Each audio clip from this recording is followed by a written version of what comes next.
So let's say you're a DIY band trying to book your own show purely of locals, which is a question that my friend Kurt Werder just asked me. He's in the band Fumarole. What do you do first? How does this work? And this ties into our booking challenge, which actually starts up next Monday, April 1st. It costs $20 to sign up, and we'll actually teach you all this and kind of get step-by-step and granular. Very straightforward stuff here. So choose a date or a date range, like if you choose a Friday or like a Friday, Saturday, or a Friday, Saturday, Sunday, because like you want to see when the venue's going to be open, you know, so choose that date range, hit up a few venues, you know, for when you want to have this show, and see who's open, you know, and then you'll get a hold.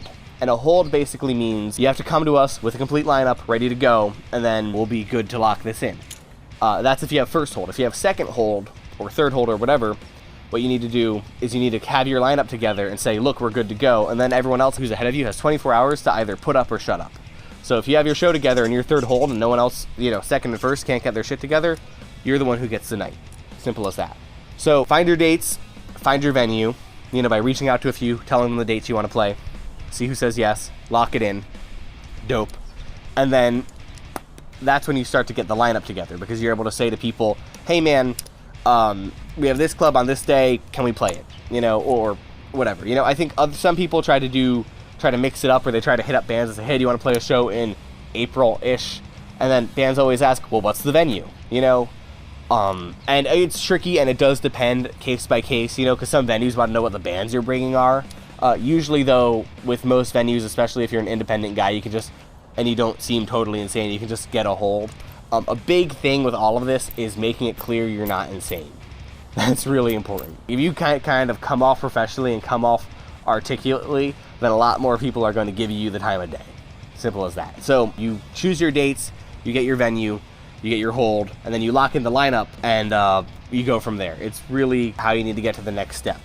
Now, what might happen, and what happens a fair amount of the time, is someone will hit you up and say, hey, my band's coming through on tour on this day.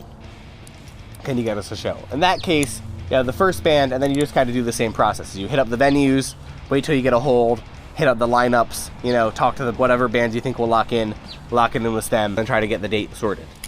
You know, and then once you have the date locked in, you can start to figure out your money situation. You know, I try to get the basic details, like the bands and stuff, locked in before I start to figure out the money situation. You know, sometimes a touring band will tell you what money they want first, and that kind of gives you an idea about what's reasonable or not.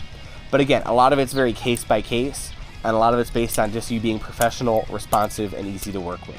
Have a coordinated approach. Realize the venues are the ones with the power, because a lot of people want to play shows, and there's only so many nights in a year, right?